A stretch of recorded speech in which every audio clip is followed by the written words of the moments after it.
বিদেশে লোক পাঠানো কিংবা কোম্পানির শেয়ার দেওয়ার কথা বলে কোটি কোটি টাকা হাতিয়ে নেওয়ার অভিযোগ উঠেছে কিংস পার্টি খ্যাত বিএনএম-এর কো চেয়ারম্যান ডক্টর কামরুল আহসানের বিরুদ্ধে। ডক্টর কামরুল আহসানকে আইনের আওতায় এনে দ্রুত বিচারের দাবি ভুক্তভোগীদের। রফিক মাহমুদের রিপোর্টে বিস্তারিত।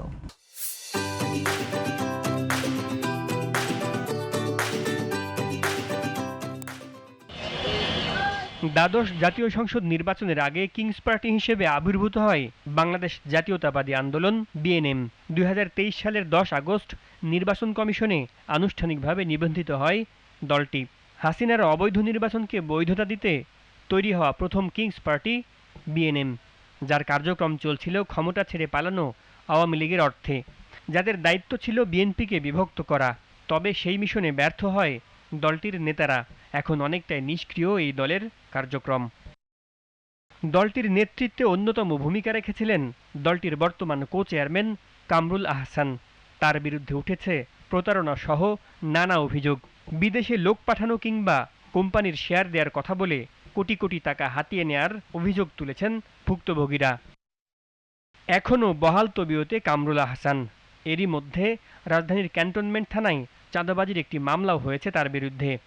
আমি এর আগে ওনার সাথে যতবারই কথা বলছি যে না আর সবার টাকা, কিন্তু ওনার কথা হলো যে আপনি আপনার টাকা চান। আমরা যখনই যে কোনো না কোনো পরিস্থিতি ক্রিয়েট হয়, মানসিক একটা টেনশনে পড়ে গেলাম। হঠাৎ করে আমি জবলেস, আমার এত বড় একটা মার্কেট, আমার পরিবার শ্বশুর সব মিলে প্রায় 40 লক্ষ টাকা, এর বাইরে আরও 60-70 লাখ টাকা মানুষ পাবে, এইটা একটা প্রেশার আমি নিতে পারতেছি না। আমি টেনশন করতে করতে একসাথে অ্যাক্সিডেন্ট করে ফেলি। আমরা এই প্রত্যন্ত অঞ্চল থেকে গরুর মাংসটা সরবরাহ করে ঢাকা সিটি সহ অন্যান্য সিটিতে সুপার শপগুলোতে দেওয়ার উদ্দেশ্যে আমরা এই ব্যবসাটা শুরু করি। এইভাবে আমরা ডক্টর কামরুল আহসান ওনার সাথে আমরা সংশ্লিষ্ট হই। ওনার যে ইমপ্রেশনটাই ছিল অনেক আতঙ্ক হওয়ার মতো। ওই যে সৌজিবদের জয়ের সাথেও বিজনেস করতো, ছবি দেখাইতো। কামরুল সম্পর্কে জানতে চাইলে তৎকালীন বিএনএম নেতা ব্যারিস্টার এম সারোয়ার হোসেন বলেন, কামরুল একজন প্রতারক।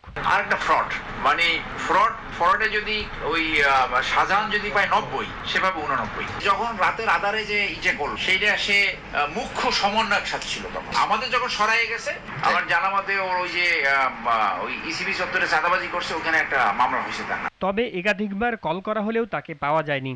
তার বিরুদ্ধে ওঠা অভিযোগের দায় নেবে কিনা জানতে চাইলে বিএনএম চেয়ারম্যান শাহ মোহাম্মদ আবু জাফর কামরুলের বিরুদ্ধে ওঠা অভিযোগের বিষয়ে কিছু জানেন না বলে দাবি করেন তিনি। না, আমি ওটা ব্যবসা বিদেশে লোক পাঠা হইতে জানি, মামলা হইতে সেটা জানি না। Rafiq Mahmud, GTV news, Dhaka.